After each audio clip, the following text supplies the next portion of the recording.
Saint Michael the Archangel, defend us in battle. Be our protection against the wickedness and snares of the devil. May God rebuke him, we humbly pray. And do thou, O Prince of the heavenly host, by the power of God, cast into hell Satan and all the evil spirits who prowl through the world seeking the ruin of souls. Amen. Amen, Brother Ben.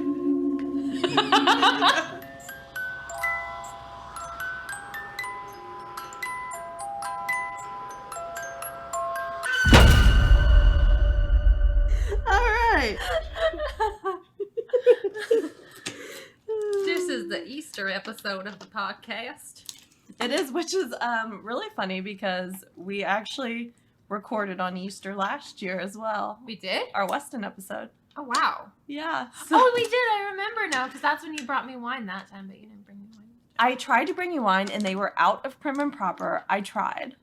I mean, I guess I could have brought you something else, but... It's fine. I got my beer.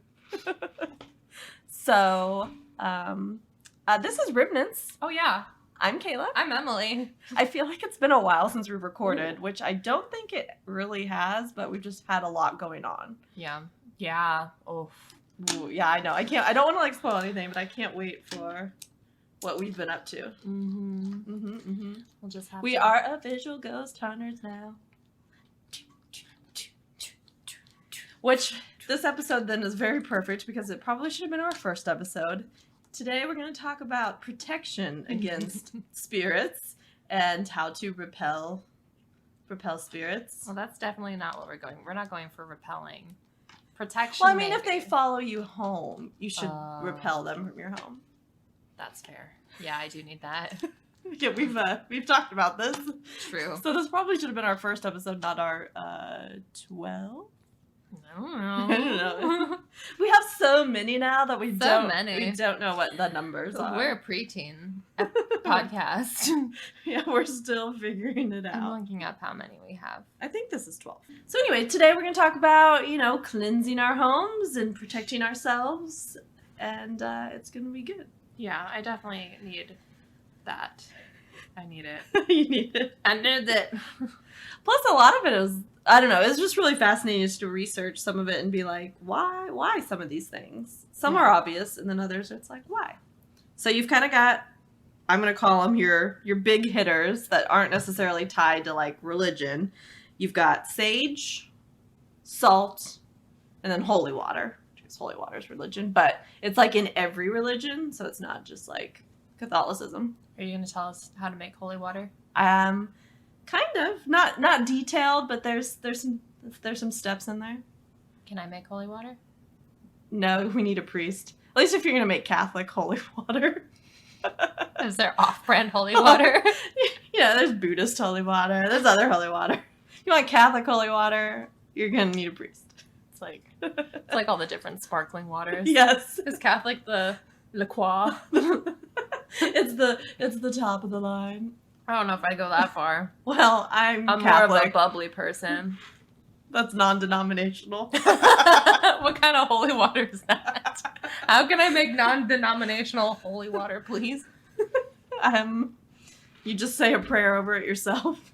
Like, please make this water spicy and magical and keep away the ghosts and demons. Thank you. Done. And then go blue, blue, blue. Yeah, and you're good. You're golden. Well, I don't think we need an episode anymore. We're done. Emily can do it herself. She doesn't need what I've learned. All right. I'm done. So yeah, you've got your three big ones, sage, salt, and holy water. And then you've also got, religious talismans, like, I guess these are Catholic ones, but, crucifix or the rosary or, medals of saints. I'm sure other religions have talismans as well, like Benny from The Mummy. Yep, that's me. But just because I'm Catholic, I really kind of focused on the Catholic ones because otherwise this episode would be hours long if I went into all the religious talismans. So maybe we gotta have some future content, so. Right. Catholic today, other religions another day. Sure. And then, depending on your beliefs, there's also forms of protection with like crystals or, like the Greek evil eye, that blue eye, I've seen This is related to crystals. I've seen there's like a meme I've seen where it's a picture of crystals, and it's like someone once told me they don't believe in using crystals to protect you, and I said, then clearly you haven't thrown them hard enough. That's pretty good. It's your bonking crystal. I mean, it would deter someone. Yeah. Some of them are sharp. They are. You need a pointy rock. Yeah, that's what they're actually using. So that's W. It's Mr. Pointy. Oh man. So this is probably the latest we've ever recorded. So, the energy, it's also Easter. Had a lot of jelly beans. Yeah, it's a lot of sugar, but then I crashed earlier. Now I'm trying to bring myself back up. I'm just over here just vibing and dancing. She's like, you gotta contribute. Make sure you say things. And I'm like, no problem. Let me interrupt again. Oh man, this is supposed to be a short episode. I don't know why we always say that because they never are, but I've seen you like multiple days in a row lately, it seems, and I'm still just like, I missed you. I have so many things to say. I know, it's actually sad, like, we go like 5 days without seeing each other. I'm like, where's Emily? I need Kayla, I need her. I had to go to a party without you last night. I was just like, I would have much rather been there than work, but Yeah. Such That's is fair. life. I guess. Okay, ghosts. Sage. Oh!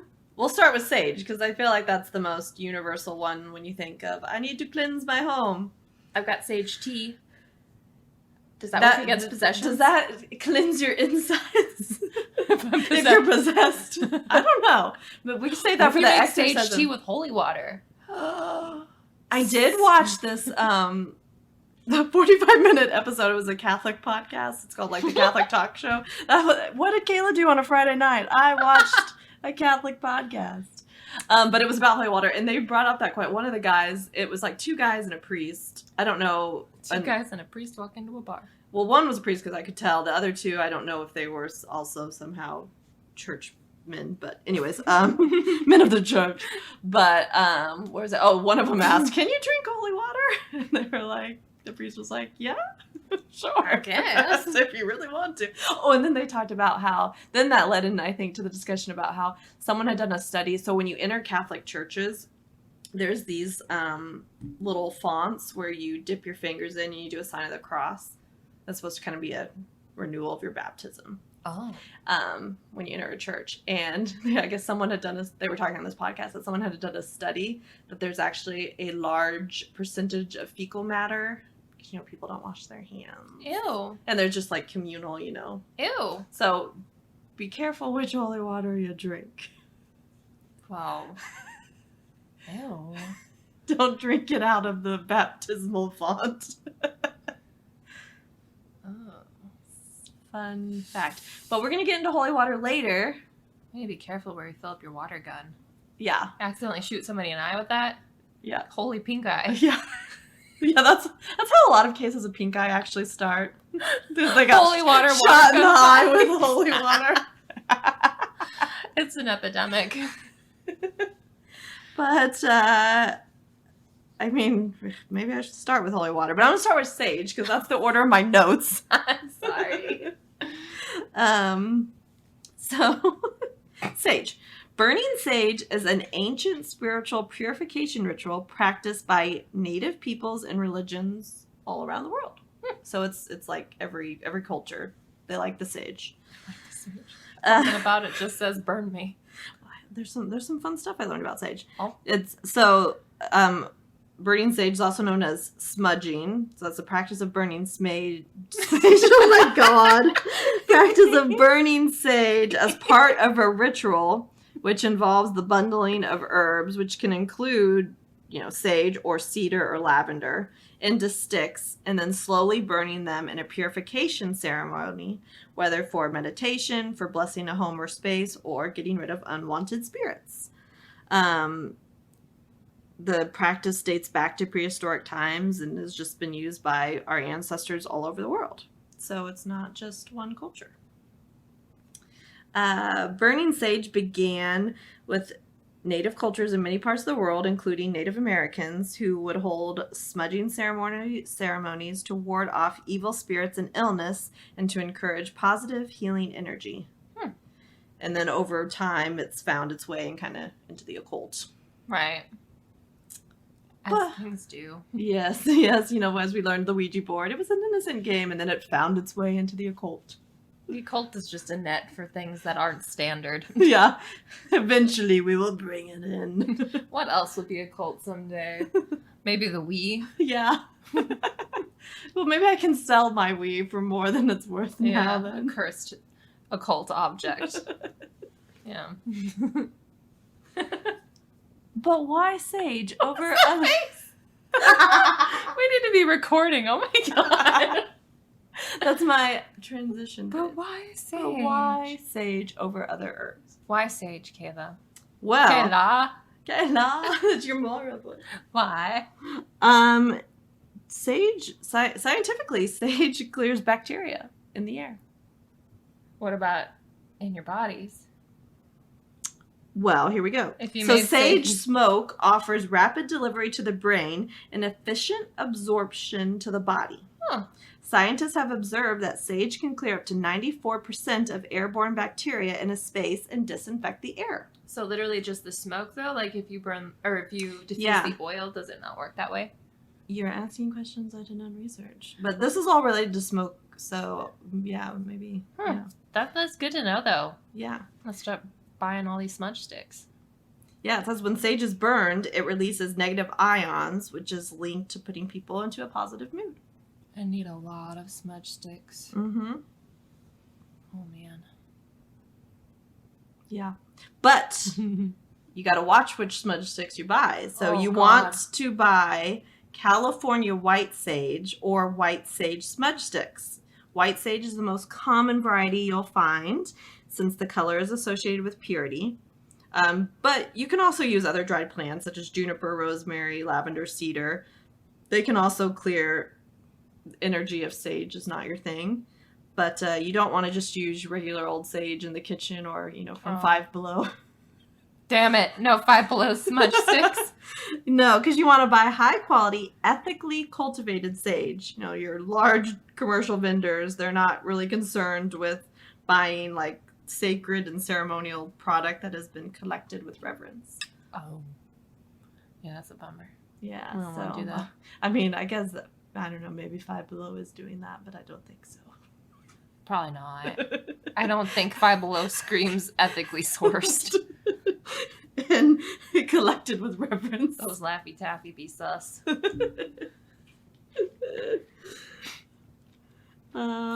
So then you've got, so you got your sage. Now you got to actually do the burning. Do the sage. Got the sage, now we got to sage it. But there's a key here. So before you light your sage, remember to open the doors and windows because the unwanted energy needs to have a clear pathway to get out. You don't want to smudge up a closed house. Follow me, ghost. Ouch! Ouch! That's what it said. You want to slowly walk around your space and allow the smoke to kind of be around you. And you want to guide the smoke and the negative energy toward the open windows and doors so it can escape. I seriously think this is going to be a part of my spring cleaning. I mean, but also apparently it kills bacteria in the air, disinfects it. So perfect. I mean, all the things. All the things. I mean, might set off. There's really no side effects. Unless I turn on my set up the smoke alarm. Go to the window, to the wall, to the sun. Oh, that's how we should have started the episode. The window. I thought you would like, so in one of the sites about how to, burn sage, I thought this was an interesting one, which kind of ties back to our last episode. This person said to give special attention to areas in front of mirrors, in corners, and in spaces like foyers, hallways, and doorways. I thought that was interesting, like, to sage in front of mirrors. Go into that other realm. Generally, mirrors spook people, and I think it's just generally expected that maybe it is a portal. Mm-hmm. I mean, this person thought so. Yeah, I don't like that. I know. I thought you would Yeah. Like, not like that. That's like, it's, never mind, it's unrelated, but yeah, we'll save that tangent for later. Sure. It tangents too hard. Okay. Well, as you're walking around with your sage, you want to ask the unwanted energy to leave your space, saying it in your mind and out loud. This could include reciting prayers or a positive mantra, or if necessary, strongly declaring to the spirit that this is your home and they are not wanted here. And, you know, if you don't feel confident performing your own banishing spell, you can seek out a psychic or a medium who specializes in house clearings, and, you know, they'd be able to cleanse your home more thoroughly, even hold a seance to contact the spirit directly and help it cross over from this plane into the next. I've heard of a lot of people doing that when they buy a new house. Mm-hmm. I think, legitimately, I think I might just do that when I buy my next house and just be like, you know what? Inspections, all the things, psychic. Do a quick banishing walkthrough, please. I mean, just in case. Just to make sure we got all our bases covered. Stop scratching that! Kira. Banish you. You're a negative spirit. Yeah, you're gonna get saged. Just gonna toss it. Your catnip toy is gonna be replaced with sage. Oh. So that's sage. So did you learn some stuff? I did learn some stuff. Good. Yeah. Now I feel the need to sage things. I'm just gonna open all my stuff. I am gonna call in sick tomorrow and just sage my apartment. Just like, I had negative energies. I needed to get it out. I had to banish them. I had to go find somewhere other than Five Below. Yeah, you gotta go find well, one of these sites said like a lot, you know, Native American stores and that kind of stuff. I'm curious if there are any around here. I don't know. There's gotta be at least one. Fine, we'll find out. Yeah. Do a field trip. Field trip to get some sage. Now, the next one that can help protect us, salt. So we know about salt. So, why salt? Because it's yummy. Salty. Salty. Because it is a pure and earthly substance, and because, you know, ghost spirits are, you know, not of this world, they are afraid of earthly material. But why just salt? What about rocks? But salt is a pure substance. Rocks aren't pure. They're like mutts. They got other stuff going on in there. But it's pure earth. But crystals, I mean, they're rocks, right? That's true. So they just don't like it because it's not pretty. Yeah. Is it kind of like how, like, demons and stuff can't enter hallowed ground? Like, I'm specifically thinking of the Tim Burton Sleepy Hollow, where the Headless Horseman couldn't enter the cemetery of the church. Yeah. So if you get church cemetery Which, dirt. actually, remember we learned church cemeteries are called graveyards. That's true. There's a difference. So we need graveyard dirt. We're going to start using that instead of a salt circle. You're going to go acquire that? Yep. Okay. See, I'm not a grave digger. I'm just a grave skimmer. I'm just here for the soil. The top. I'm just here for the soil. They don't need all of this. Trust me. They ain't coming back. They don't need it. I need it. I need this dirt. It's ethically sourced. Oh my gosh. Well, you know, salt, being an earthbound substance, has the ability to transfer its quality to the area it touches. Thus, its purity will repel and protect from ghosts and evil spirits, keeping those otherworldly beings from attacking, possessing, damaging, tormenting, or even simply existing. You just kill them with salt? Basically. Salt bathe them out of existence. Yeah. Plus, this might also go into... So that's kind of your... I don't know. Ooh, it's a pure substance, not it's earthly, la la la. But some of this then I thought was really interesting, that salt has a history of a high value in the ancient world. Yeah. And it's kind of just remained important in our culture over the ages. In antiquity, salt was refrigeration. It preserved food. So, you know, the belief is that salt is so pure that not even decay can touch it. That's interesting. I didn't think about that element. Yeah. And then kind of a fun fact. So in medieval Europe, easy access to salt during meals assigned social status. So fancy salt cellars, they're those little like bowls with salt in them, Yeah. would be placed on select tables within easy reach of those deemed worthy. At a noble table, to be seated, quote, below the salt was to be seen as unworthy access of such luxury. And now I'm like, Now we we're got like, salt I need a everywhere. low salt diet. I know. Get all the Too salt much out of sodium. And you know, salt. So it has this importance, you know, in society, and it's also become a religious symbol because it represents purity. And in many religions, salt is still included on the altar to represent purity, and it is mixed into holy water for the same reason. So I didn't realize that salt is in holy water. I'll get into that in the holy water section. But I didn't realize there's so many reasons why salt was like considered so important in that aspect. Yeah. Because obviously I knew about the salt circle, but I just like, I don't know, it's salt. It's just, I don't know, that's what you do. Yeah, I learned like there's just so much fascinating stuff about salt. So, you know, I didn't even know this. And so in Leonardo da Vinci's The Last Supper, Judas is seen knocking over salt. Oh, wow. And that's cool. Because of that, people then began associating salt with deceit. Oh. So in medieval times, Christians believed that the devil waits behind your left shoulder. So when you spill salt, it gives the devil an opportunity to step in. So you have to take the salt that you spilled and throw it over your shoulder to distract or blind the devil to protect yourself. So that's where the superstition of throwing salt over your left shoulder, you know, for protection from evil or to protect you from bad luck, that's where that comes from. Because, you know, the devil or his demons, they sit on your left and your guardian angels sit on your right. In the Catholic Church, salt is used in a variety of purifying rituals. You know, Jesus called his disciples the salt of the earth. And that is a statement that was commemorated by the Catholic Church until Vatican II. So for you non-Catholics, I don't want to really get into it, but Vatican II is when, it was in 1962 when the Roman Catholic Church they made some changes to a lot of the practices. So such as Mass is no longer said in Latin. You used to have communion rails. So when you would go up for communion, you had to kneel. And then also the priest used to face away from you during the Eucharist. Whereas now, like, the priest faces the church.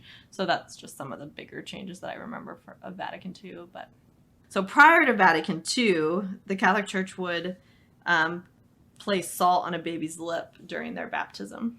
Oh. We don't do that anymore, but I mean, that just shows that just salt was so important. That's so interesting. But in the 1962 Rituale Romanum, which includes, like, you know, the blessing of holy water. Yeah. Salt is added to water in silence after a prayer in which God is asked to bless the salt, recalling the blessed salt scattered over the water by the prophet Elijah, and invoking the protective powers of salt and water that they may drive away the power of evil.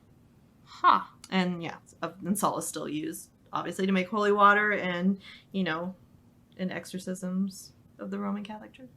So I didn't know salt was used that much at all. Yeah, so. Does the type of salt matter? I didn't find that in my research. So, I mean, probably not just, you probably want, like, pure salt, like not just table salt, because that's been, like. Could you just, like, use a big hunk, like the salt lick? Can you use that for protection if you think there's a ghost? Just lob it. It also would protect you from other bad things. Multi-purpose protection. Salt licks. Salt licks. Then I kind of found, so, I mean, I just kind of went on about, like, Catholicism and, like, Christianity salt stuff, but I got a whole list of salt, like, its importance all over the world. So, ancient Greek worshippers, they consecrated salt in their rituals. For example, the Vestal Virgin sprinkled all sacrificial animals with salt. Huh.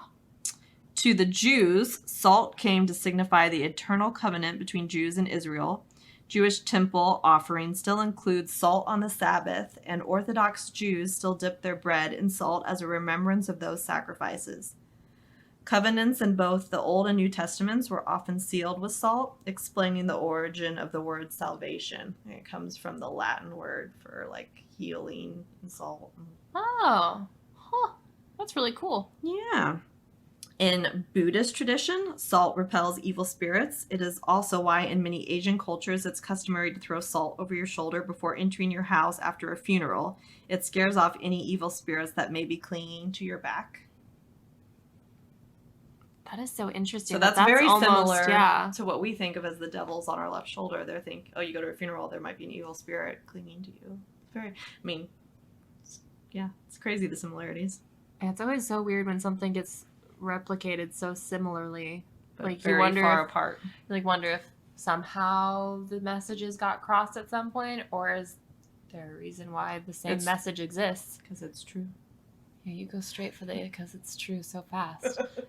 Because it's ghosts, Emily. Because salt is magical and pure. Yeah, so that's why it doesn't matter what you believe. It just is. Kind of craving some salt now, though. Well, I'm just walking with a thing of salt in my hand and yummy. She's just going to start buying salt licks just to lick them. It's Miss Nick. In Hawaii and Samoa, sea salt is used for protection, both by placing salt in each of the four corners of the house and by pouring salt on the door threshold to prevent any spirits from crossing into one's home. Huh. Chinese folklore credits the phoenix with the discovery of salt. There's a story that goes with this. One day, a peasant saw a phoenix rise from the ground. He knew there must be a treasure on the earth where the phoenix had risen into the air. He worked the soil for many hours but could find no wealth, only soil. Still, he knew it must have value. So he took the soil to the emperor and gifted him his treasure. The emperor said it was nothing but earth and put him to death for his insolence. Oh. Later, a piece of this soil fell into a bowl of soup for the emperor. On tasting it and discovering that the source of this new wonderful taste was the dead peasant's soil, he felt great shame. He called for the dead man's wife and son and gifted them control of the lands where the salt occurred. The peasant's family became rich and prosperous.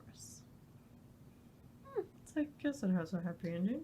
You gave me this dirt. You must die. Oh, the dirt tastes good. I'm sorry. I am sorry. Also, it's like, whoops! I just spilled this dirt into my soup. I'm gonna eat it anyways. I'm gonna eat it anyways. Can't waste good soup. In Norse mythology. Start that over. North mythology. In Norse mythology, the gods first came from a salty ice block. Same. In another creation myth, Tiamat is the symbol of the chaos of primordial creation in Mesopotamian religion. D&D. She is a primordial salty goddess of the ocean, mating with Apsu, the god of freshwater, to produce the younger gods. Oh.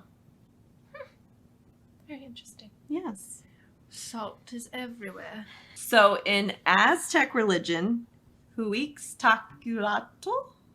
Something something like that. It's a rough attempt at that. It's hard. She was a fertility goddess who presided over salt and salt water.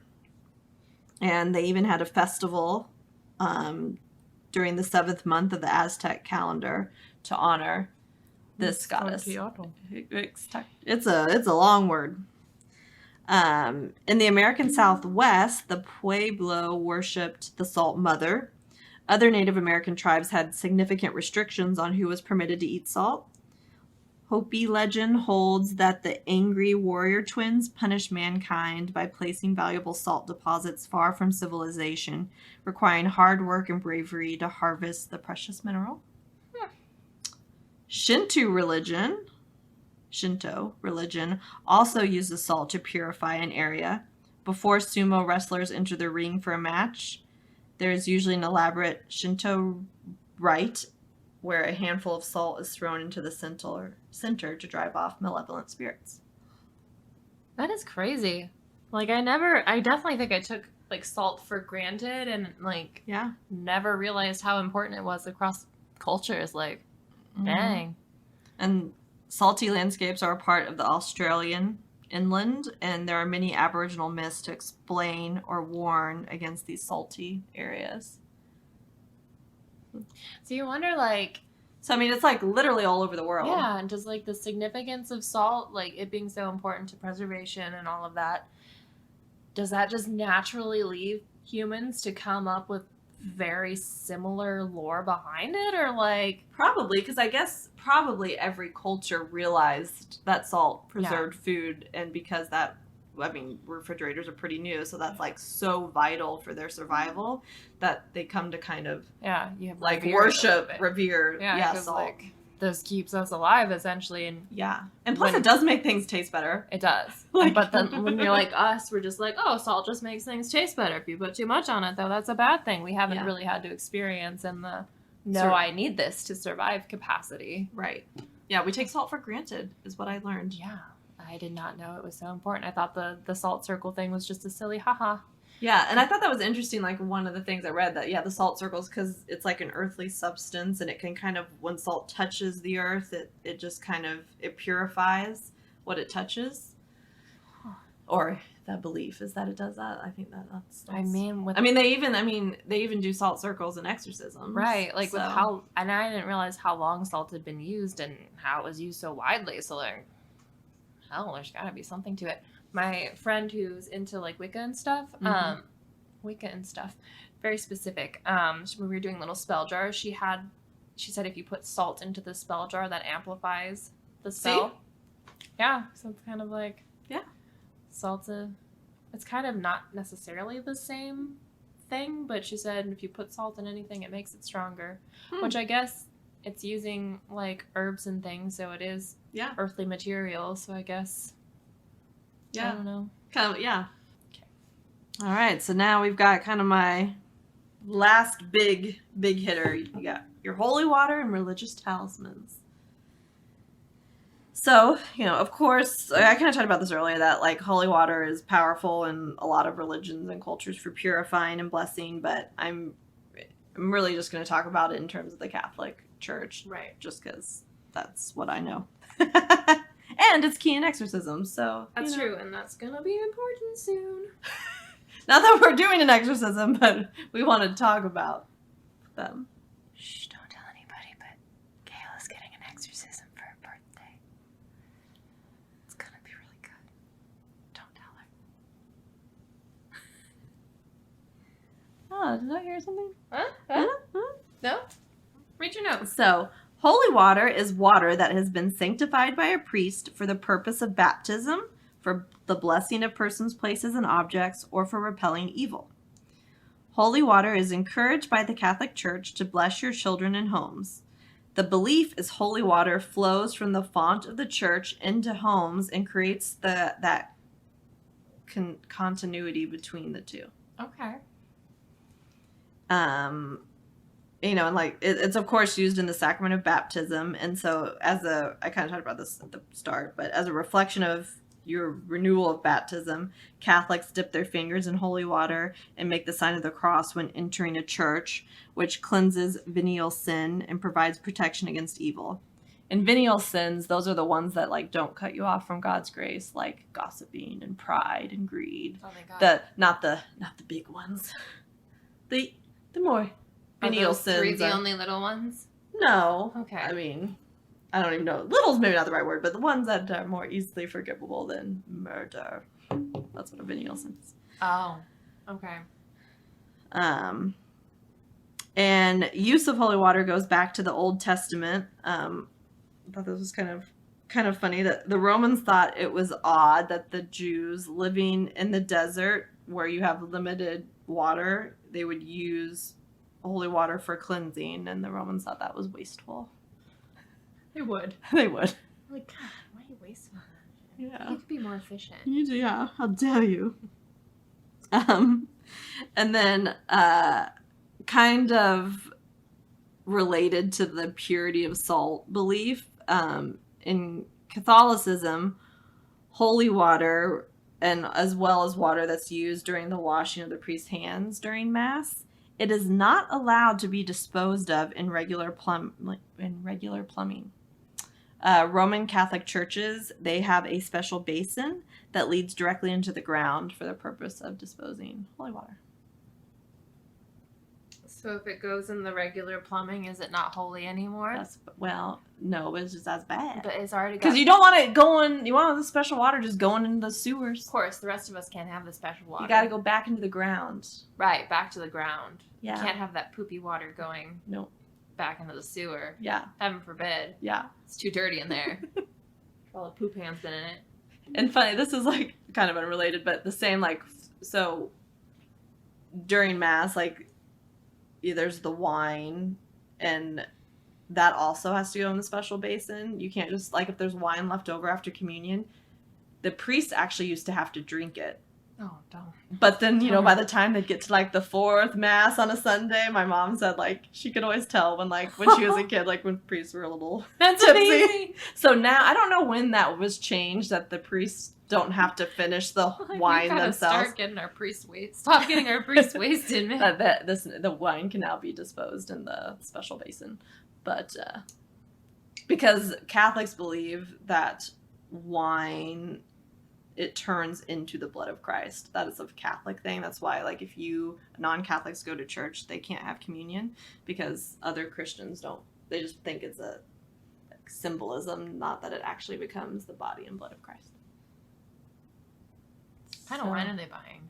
It's good stuff. It's good. It is. Yeah, it's good. So it's not like Barefoot. We don't buy the cheap stuff. Catholics like to drink. So come on over. We're a lot of fun at parties. Our priests are drunk. I mean, it's Italians and Irish and French. We like our wine. Anyways, I'm way off topic. You were describing your Easter to me, and I was like, that actually sounds really fun. Like, I would have to go to church, but then you went out to lunch and then a winery. I'm like, damn. Yeah, it's fun to be Catholic. And I just sit outside the Mass and I'll sit at the winery and watch them across the street. And, you know, Catholic Masses, they're like exactly an hour. You know what you're getting into. That is nice. Every Catholic church you go to, it's going to have the same formula. It's the exact same formula in every Catholic church, so you know what you're getting into. It's great. Chanting? Oh, the answer to chanting should never be... I mean, I don't know if you call it chanting, but it's like we recite prayers together, which could probably sound like chanting. Sounds a little culty to me. Yeah. Here for the cult stuff. I'm going to take you to church one of these days. Take me to church. So did you know that there are different types of holy water? I learned this from that Catholic podcast episode I listened to. Wow. You have holy water with oils, that's used in baptism. Okay. You have holy water with wine and ashes, used to consecrate churches. Okay. And then you have holy water with consecrated salts, used in blessings and protection against evil. Question? What kind of ashes? They didn't talk about that in the episode, because I was also... Well, it's probably so, like, on Ash Wednesday... It's the ashes that they burn from the previous Palm Sunday. So it might be palms. Okay. Because, you know, I'm going to go with that. We just saw that holy finger. And, like, I know you guys be, like, stealing body parts.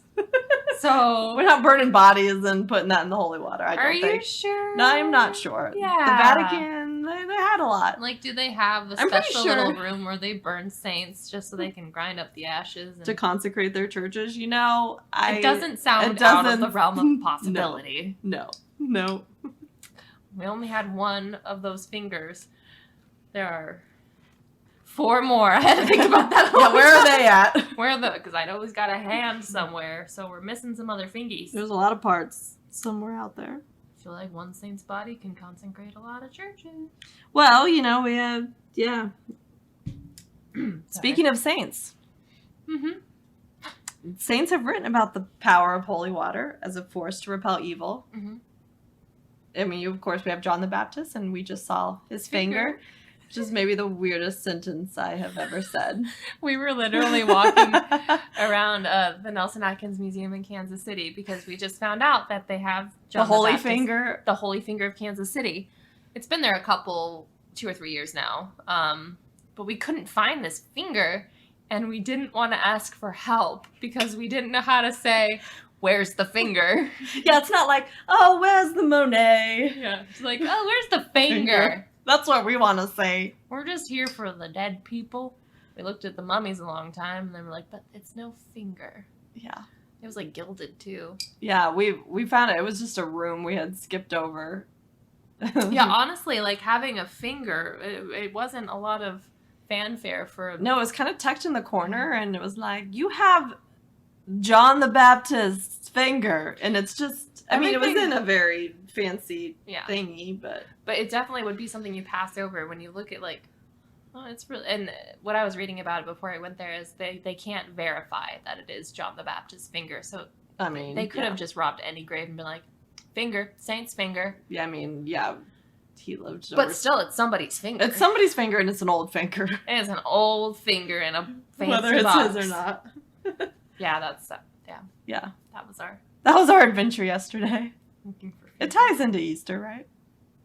The real I'm gonna make ties into Easter. Saint Teresa of Avila. She wrote about the power of holy water. She lived in the 1500s, and she believed fervently in the power of holy water used, because she stated that she used it with success to repel the devil who visited her and departed after she threw holy water at him. She wrote, quote, "I know by frequent experience that there is nothing which puts the devil to flight like holy water." I kind of love that. Puts the devil to flight. Frequent experience. I know, I'm like, why is he visiting you so much, Saint Teresa? Maybe you just don't want to be a saint. Yeah, you're then gonna get to come after you. Yeah, like He's like, you're praying too you're much. praying too hard, too well. I gotta come and I gotta harass you. Stop throwing water at me, Teresa. People will often wear the Saint Benedict medal for protection from evil. Saint Benedict is a symbol of opening doors and opening difficult paths. So his medal protects from curses, evil, vices, protects against diseases, and protects good health. So I clearly need a Saint Benedict medal. I have a Saint Christopher. He's the protector of travelers. We do need that. I have one. Were you wearing it when you got sick those 2 times? Nope. And you I haven't I should have worn my St. Jude bracelet then, which I used to wear all the time, but now I don't wear it as much anymore. You gotta wear all of them. I gotta wear them all. They all have different things. You pray to St. Anthony when you lose something. He helps you find things.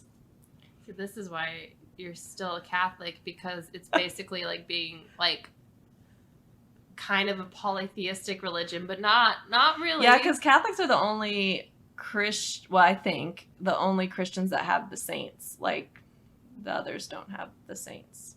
Yeah. That we kind of like they're kind of like lesser gods. That's not the Yeah. right word, but they're kind of like, we pray to them as well. Well, like the prayer to Saint Michael the Archangel that I said at the beginning of the episode. Yeah. That is a protection prayer.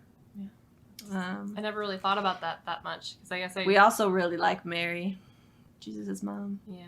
That's good to like. It's good to like moms. Yeah, the other Christians, they don't pray to Mary as much as we do.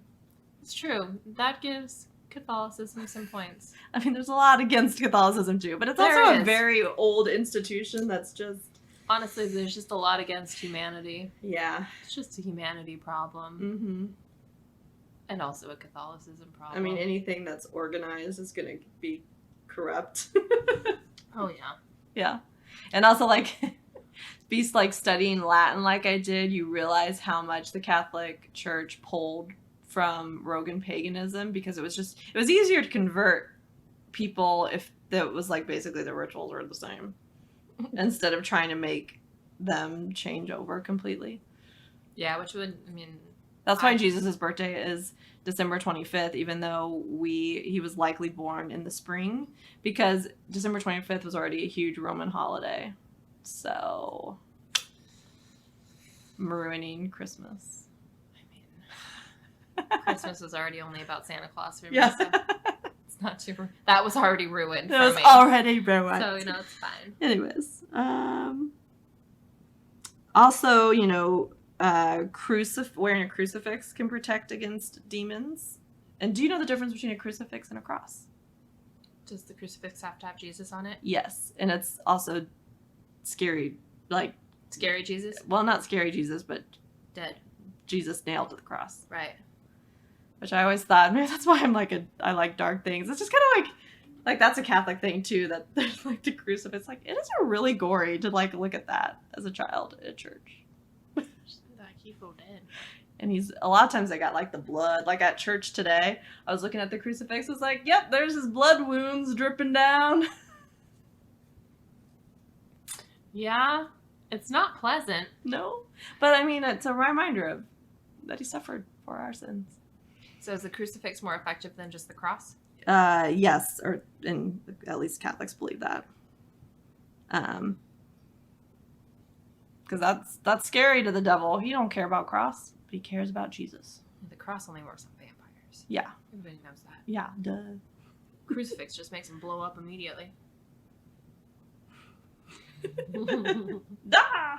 And then praying the rosary often helps too, which is you pray to, What Mary. are rosaries? What is a rosary? I should make you pray it one day. It's very long. I have to pray should have up- brought one because I have so many. It's got a crucifix on it, and then it's got all these different beads, and each bead symbolizes a prayer that you say. Oh. But you say it like there's the chain, which is a set of prayers, and then you've got the main, neck part, and that you basically repeat the same thing 5 times. It's a lot of praying. It takes like 45 minutes to say the rosary. Is it like the same? It's the same thing each time, though? You do repeat. Yeah, you repeat prayers. You say the Hail Mary the most. But, like, where did... Where did it come from? Yeah, it's probably too off topic, but, like, what I even... don't know. Huh. I mean, at some point in the Catholic history, they came up with the rosary. I don't know. It's basically just... it's probably because the nuns or something came up with it just because they had to pray a lot. So, like, we need a marker. It's like a cheat sheet. It is a cheat sheet. Yeah. Okay. Interesting. I know I've always seen them, but I, like, never fully knew what they were. I just knew they're Catholic. Mm-hmm. Like, they're pretty. Yeah, there's some really pretty ones. I have one blessed by the Pope. Wow. Yeah, I'm special. You're a big So deal. fancy. I got chewed out by one of the former Pope's chefs, so... Whoa. Yeah. Well, that's pretty cool. Yeah, I wasn't eating enough at his restaurant. Oh, that's right. I got in trouble. I forgot about that. So I think I got, like, reverse blessed or something. Reverse blessed. That's a curse. Well, I'll get you a rosary and we'll say it a few times. Do you think I can pray for 45 minutes? I've had, like, 20 side tangents. You might be able to go faster Oh. if we stalk faster. Eminem praying. Yeah, and then like I had mentioned earlier, at the beginning there's the prayer to Saint Michael the Archangel that also helps. Gotta cast out that evil. Cast it. Yeah. Peace. And then there's just a couple that I thought were kind of fun. Just they're more like folklore based, but you've got silver. Right. So everyone has heard the myth about how a silver bullet is the only thing that can stop a werewolf. But the lore of silver being used against creatures extends beyond werewolves. Because of the lunar association that silver has in European folklore, it is believed to protect against monsters such as vampires, werewolves, and shapeshifters. And along with salt, silver is believed to be pure, which is probably why it has become a symbol of protection. And then you have iron. Yep. So that's another metal that is thought to be very important in protection against the dark and supernatural. The folklore and mythology behind its importance is varied worldwide. Horseshoes are probably the most well-known charms that originated as iron protection or providers of good luck. It is believed in many European cultures that horseshoes are good luck and that if they are made of iron, which was an available metal, it would ward off bad spirits and prevent the visit of unwanted otherworldly guests to their homes. So that's kind of, the hanging of Because I knew horseshoes that was used above a lot doorways. to keep, like, because more in certain European cultures, it was more fairies than, like, spirits, which are kind of the same thing at the end of the day. Right. But I know, like, the iron in particular was always talked about in that regard, and the horseshoe over the doorway, Mm-hmm. all of the things. Yeah. So, and then I didn't really get into crystals because I started to research it and then I just got super overwhelmed. There are a lot of crystals of protection and healing. That could be its full-on episode. Oh, yeah. So I'm going to just leave. Yeah, there's crystals. They're good. If you believe, whatever. It's a lot. It is a lot. Yeah, that needs to be its own episode. And I think we for sure. maybe need to have, like, someone talk about that. Who knows? Because I started to look into it and I was like, oof. It's a lot to sort out. We could probably find somebody more knowledgeable. I can talk to Catholic stuff. Yeah, and I cannot. I don't know if I have a specialty. So, yeah. I don't know. This is kind of a religious episode. Yeah. No, I like it. We need all the protection we can get. I know I have, again, my friend who does the Wiccan stuff, she kind of is really into the Norse stuff. She was telling me about runes that you can use for protection. Yeah, it'd be really cool to look into, all the other religions and their, like, you know, talismans and stuff. We need to start doing something. We just go in. We're just like, whew, well, we're still... Yeah, I don't know if praying would necessarily work for me, because I feel like I think you need to believe what you're saying. Yeah. So I need to find something else. Yeah, you need to find what works for you. Yeah. Because I think that's probably a lot of this it's because that even goes along with the saging thing. It's like you can't just like sage your home. You need to be saying, get out, leave negative energy or evil spirits. Like, so I think it's a lot of it is closing it off ourselves. That's why you gotta hire a psychic to do it for you. Yeah, if you're not strong enough in your beliefs. I'm not. So now you know more about how to protect yourself. We need to probably implement some of these. We do. Mm-hmm. I'll be curious to take those little ghost jars and more investigations and see if that... Yeah, they definitely worked. I think they worked well for us at Waverly. Mm-hmm. So. Yeah, that's our little teasers. Waverly is going to be the next episode. Waverly Hills Sanatorium. I feel like it's been a bit since we've had an investigation episode, so I'm excited. And we went hardcore with it. Not only did we do an investigation, we investigated from 12 a.m. to 5:30, technically. Yeah, but that was like our first true, like, overnight. Like, I mean, stayed up till 6 a.m. That is hardcore. Yeah. Hardcore for me, who likes to go to bed at 9 p.m. It was hardcore for me. I literally ended... I actually, like, I think I was, like, surprised at how well I felt. I was like, let's keep going. And I was surprised that I was on death's doorstep. Yeah. So, anyways, we hope you all have a lovely day or evening whenever you're listening to this. We hope you had a great Easter, because this is coming out tomorrow. It is. This is the quickest turnaround we have had for an episode. Yes. We are doing great. We have 10 hours till we need to release it. Fuck. So we will bid you adieu so that we can edit it. Toodaloo. Bye. Bye. Oh, also make sure to follow us wherever you're listening, and follow us on Instagram at Remnants Pod. Yep, we are posting frequently, and we'll be getting some really cool stuff up there as we go through all of our footage from Waverly. So, woo-hoo. And there might be some baby Jesus action. No promises. Goodbye. Now we must pray. Now we must pray. Let us pray. It's kind of like an intense prayer too, so I feel like I gotta I don't know what voice I'm supposed to do, but Father Kayla. Sister Kayla. No.